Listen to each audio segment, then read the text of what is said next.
L'État français s'est engagé à protéger tous ceux qui ont travaillé pour lui. Mais d'anciens auxiliaires de l'armée française se trouvent coincés dans la capitale afghane, quadrillés par les talibans. Parmi eux, un homme que nous appellerons Ashraf, témoigne anonymement pour sa sécurité. Il assure parler au nom de 37 officiers afghans qui ont collaboré avec le ministère français de la Défense et l'armée française entre 2009 et 2020. On a commencé à travailler avec la DGSE en 2009 pour la protection de l'armée française. Après 2014, quand l'armée française a quitté l'Afghanistan, cette unité s'est installée à Kaboul en coordination avec l'ambassade, avec des officiers français rattachés à la DGSE. C'était un département de lutte contre le terrorisme en coordination avec les forces de l'OTAN. Ashraf dit avoir toutes les preuves de sa collaboration avec les services de renseignement français. Le nom de notre unité était 009, mais on l'appelait aussi Shamshad. Ce n'était pas une petite unité. Il y avait plusieurs officiers français qui venaient voir le responsable. Le dernier s'appelait Philippe. Moi, personnellement, avec mon équipe, je me suis rendu à Paris en 2018. J'ai toutes les preuves, les papiers prouvant que nous étions invités. Alors que Paris a procédé à l'évacuation de plus de 2000 personnes depuis le 15 août, Ashraf affirme que lui et ses collègues ont contacté les autorités françaises avant même l'arrivée des ex-insurgés à Kaboul, en vain. On a commencé à joindre l'ambassade. On a aussi envoyé des mails au ministère français de la Défense. Comme nous n'avions pas de réponse, nous nous sommes rapprochés d'une association. Ils nous ont dit qu'ils feraient de leur mieux. Ils nous ont demandé d'attendre. Leur dernier message nous disait qu'il fallait attendre et que nous pourrions figurer sur la liste des personnes à évacuer. En attendant, ces anciens employés des forces françaises disent vivre dans la peur et ne croient pas un seul instant aux promesses de pardon des talibans. Après plus d'une décennie de collaboration, Ashraf pensait pouvoir compter sur ses anciens frères d'armes. Il vient d'apprendre que les évacuations françaises cesseront dans les prochaines 24 heures.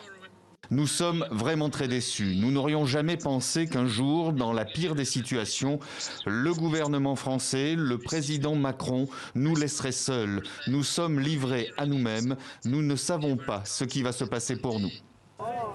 Officiellement, 1067 Afghans au total ont travaillé pour l'armée française. Plus de 200 et leurs familles ont été rapatriés depuis le départ des troupes en 2014. Mais depuis le 15 août, seule une quinzaine l'ont été. Et plus d'une centaine se trouveraient aujourd'hui encore à Kaboul, sans nouvelles de la France. Pourquoi la France n'a-t-elle pas évacué tous ses auxiliaires plus tôt ? Dans ce document estampillé ambassade de France à Kaboul, daté du 3 juin 2021, il est écrit qu'ils ne sont pas particulièrement ciblés et que les talibans n'ont jamais officiellement exprimé de menaces à leur encontre. Grégoire Degnaud, on vient de voir cette note. Elle est quand même très étonnante pour ne pas dire autre chose, non ?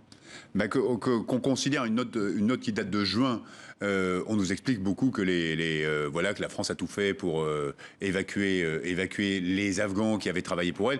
Eux, ce sont des Afghans qui ont travaillé pour l'armée française, qui ont travaillé dans le renseignement jusqu'en 2020. Donc, je vous rappelle que les derniers militaires français sont partis, soi-disant, en 2014. Ces gens-là ont travaillé. On a beaucoup de documents. On peut imaginer ce qu'ils ont fait entre 2014 et 2020. Ils ont fait du renseignement, voilà, de toutes les façons, du contre-espionnage, on appelle ça aussi, et on a les documents qui l'attestent. Hein. Ces documents, vous ne les voyez pas forcément tous dans le reportage, mais c'est des informations que nous avons vérifiées. Ils n'ont eu aucune nouvelle. Ils vont rester sur place, mais ils sont encore des milliers à rester sur place. C'est la question aussi de oui, combien sont-ils là. Mais eux, qu'ils notent, qu'ils disent qu'ils ne sont pas ciblés par les talibans alors qu'ils ont fait du contre-espionnage, du renseignement pour les forces occidentales et pour la France, bon, ça paraît spécial. Mais ce ne sont pas les seuls cas. Hein. Il y a beaucoup de cas. Et de toutes les façons, comment faire pour évacuer tout le monde dans ce délai aussi court ? Et surtout avec la situation d'aujourd'hui. Maintenant, comme le disait Nicolas tout à l'heure... c'est pratiquement impossible. C'est pratiquement impossible. On va revenir aussi sur cette question. On a interrogé le porte-parole du ministère français des Armées, justement, sur la situation de ces Afghans qui ont travaillé pour la France et qui sont bloqués à Kaboul. On va l'écouter tout de suite, sa réaction. Il était l'invité du 14h, Hervé Grandjean, donc porte-parole du ministère français des Armées. Mais selon des associations avec lesquelles le gouvernement français travaille d'ailleurs, selon des parlementaires, il resterait aujourd'hui encore plusieurs dizaines de personnes bloquées à Kaboul qui ont travaillé pour la France et qui n'ont aucune nouvelle d'elles.